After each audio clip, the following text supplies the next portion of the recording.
Hello again, everyone. Jim Wayland here on the Delta Airlines plane going home to West Palm Beach, where they don't know how to count the boats.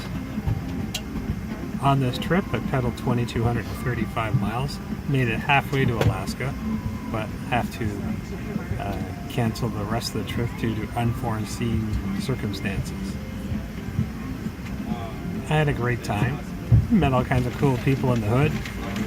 When I was pedaling through Atlanta and Milwaukee, in the worst sections of town, I saw some of the greatest people in the country with the best potential, the ones that I met. And the message to the children along the way was, when things seem down and the end of the world, there's nowhere to go but up. And there's nowhere to go but up from here and from wherever you are too, if you're having a down day.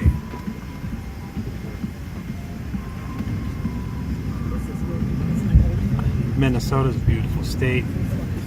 Indiana seems to be the best state for helping others. I broke down on the side of the road just about 30 miles south of South Bend, Indiana. And I was there for about 2 hours. I'd slashed one of my tires with something that I ran over, so I had to take everything off my bike and put my spare on. I was there for about 2.5, 3 hours, and I counted 45 people that just wanted to stop and offer me assistance. And separately included 2 policemen that wanted to stop and help me too.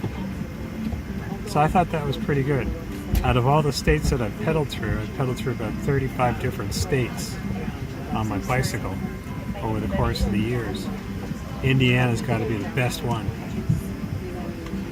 And some lady stopped after, oh my God. What, and I remarked about that.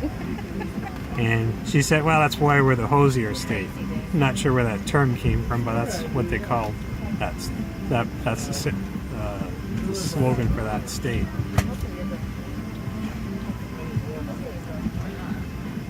I remember the farmer that helped me out when there was a storm coming. I thanked him very much for letting me just sit under his roof for a few hours. And that brings me to a story that I'll share with you. One time when I was pedaling from Miami to Miami up to Winnipeg, Manitoba, and I was pedaling through Dallas, just west of Dallas, probably about 150 miles in the state of Texas, still just outside of Louisiana.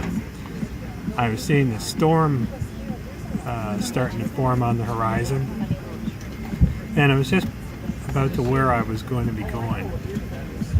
And there was no houses around. I kept pedaling for miles and miles and miles.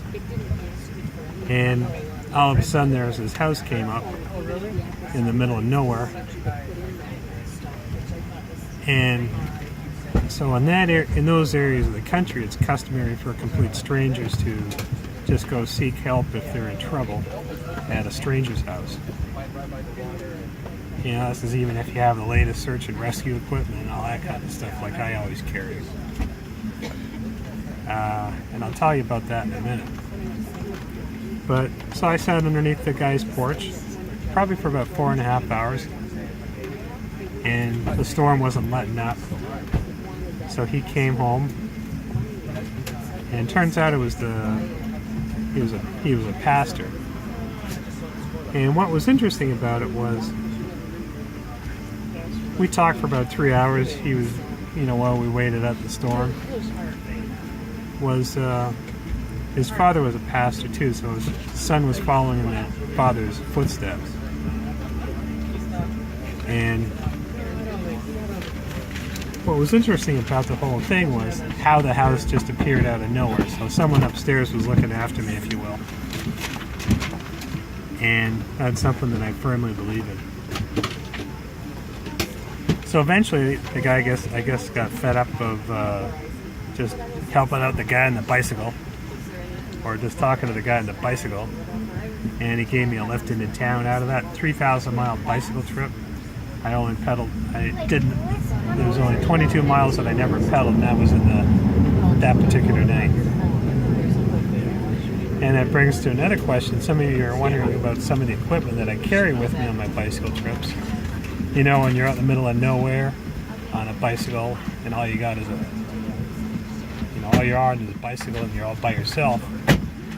And I carry a satellite phone with me, of course a cell phone. I carry a satellite phone when there's no cell service. I have that happen, and because cell service isn't everywhere.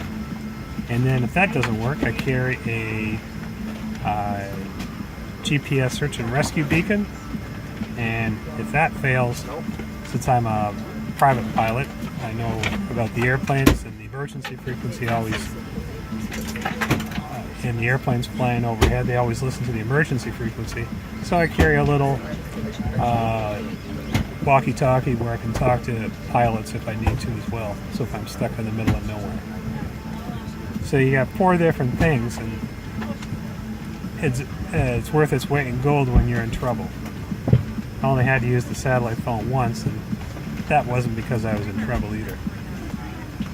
So we'll try it again next year, and so long for now, and thank you for following me, and I'll give you some more quick updates, and don't forget to go to www.whelanadventuresinbiking.com.